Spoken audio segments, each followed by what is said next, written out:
I really appreciate your time. Obviously, you have been closely monitoring the situation, briefed as much as the information's been coming in. President Biden is very clear. The United States is ready to offer all appropriate means of support.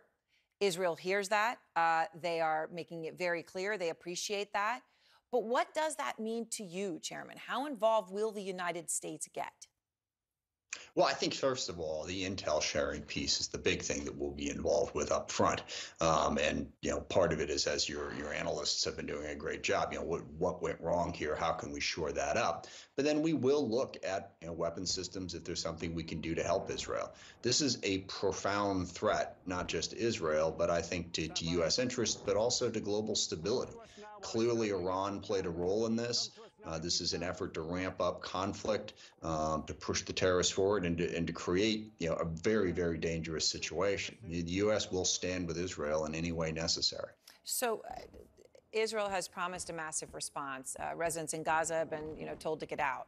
Massive, we've been told, tremendous, that it will be unprecedented in scale as this attack has been unprecedented.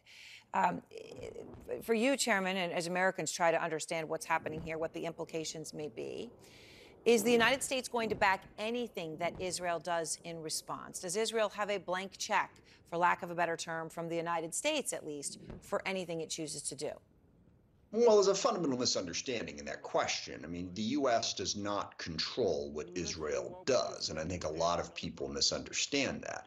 Israel will do what it feels like it needs to do to defend itself and protect its country, and we don't have a veto over that. And certainly in this moment, we are not going to be communicating with Israel and telling them how they should engage in protecting themselves.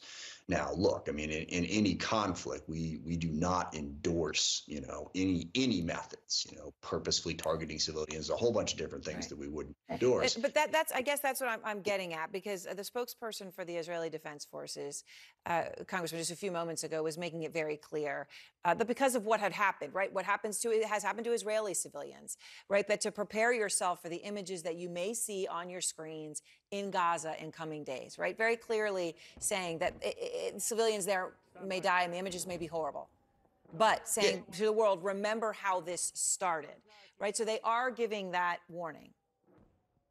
Well, I think certainly in this case, Israel will not take the precautions that they frequently take to protect civilians. They will strike targets.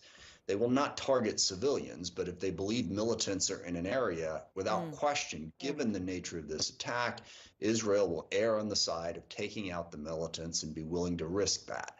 And that's understandable, given this attack and given the destruction that the terrorists have rained down on Israeli civilians.